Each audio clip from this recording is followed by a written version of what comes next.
Hello everyone, আসসালামু আলাইকুম। কেমন আছো তোমরা সবাই? আশা করি ভালো আছো। আমিও আল্লাহর রহমতে ভালো আছি। আমি আজকে আরও একটি নতুন ভিডিও নিয়ে তোমাদের সামনে হাজির হয়েছি। আজ আমি তোমাদেরকে দেখাবো খুব মজা সুজির হালুয়া। আমি এখানে 1 কাপ পরিমাণে সুজি দিয়ে নিয়েছি, আর সুজিটা আমি একটু হালকাভাবে ভেজে নেব। সুজিটা হালকা ভাজা হয়ে গেলে এখন আমি একটি পাত্রে ঢেলে নিচ্ছি, আর ফ্রাই প্যানে আমি 2 চামচ পরিমাণ ঘি দিয়ে নিচ্ছি।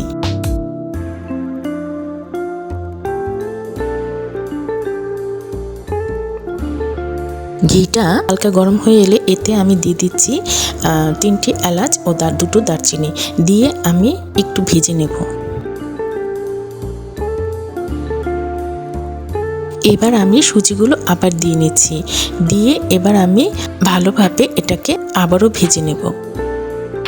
চুলার আঁচটা কমিয়ে নিতে হবে, খেয়াল রাখতে হবে যেন বেশি পুড়ে না যায়। এবার দিয়ে দিচ্ছি স্বাদমতো লবণ।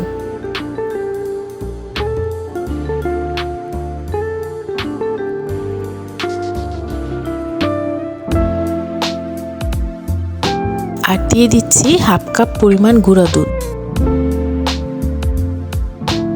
দিয়ে আমি ভালোভাবে নেড়েচেড়ে নিচ্ছি।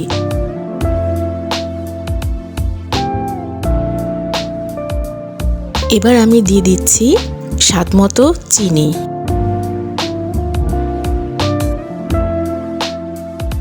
চিনিটা দিয়ে আমি ভালোভাবে নেড়েচেড়ে নেওয়ার পর এবার আমি এতে দিয়ে দিচ্ছি 2 কাপ পরিমাণ পানি।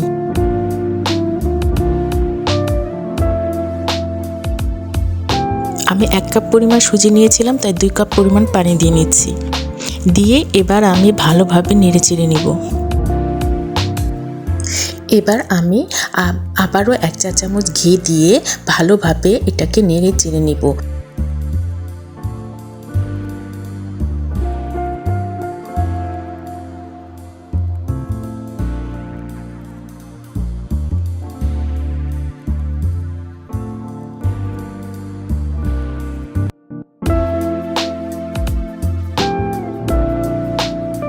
এই তো আমার হালুয়াটা হয়ে এসেছে। এবার আমি চুলোটা বন্ধ করে দিব। এবার আমি একটি ট্রেতে তেল ব্রাশ করে নিচ্ছি। গরম থাকা অবস্থায় আমি সুজির হালুয়াগুলোকে এই ট্রের উপর দিয়ে নেব।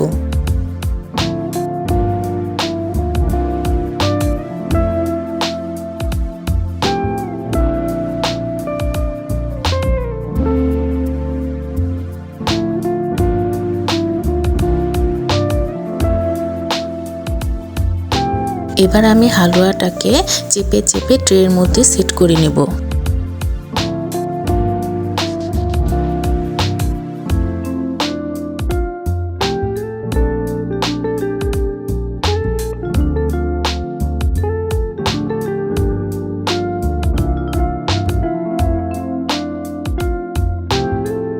কিছু সময় রেস্টে থাকার পর আমি এবার কুকি কাটার দিয়ে সুজির হালুয়াগুলোকে এভাবে কেটে কেটে নিচ্ছি। এই তো একটা আমার কাটা হয়ে গেছে। এভাবে এক এক করে আমি সবগুলো হালুয়া কেটে নিয়েছি। এবার আমি ডেকোরেশনের জন্য এগুলোর উপরে কিশমিশ দিয়ে নিচ্ছি। এই তো তৈরি হয়ে গেল আমার মজাদার সুজির হালুয়া। তো আজ এই পর্যন্তই। আমার ভিডিওটি যদি ভালো লেগে থাকে তাহলে লাইক কমেন্ট শেয়ার করতে ভুলো না, আর হ্যাঁ, চ্যানেলটি সাবস্ক্রাইব করে নিও। তো আজ এই পর্যন্তই, দেখা হবে আমার অন্য আরেকটি ভিডিওতে। সে পর্যন্ত ভালো থেকো সবাই। ওকে, আল্লাহ হাফেজ।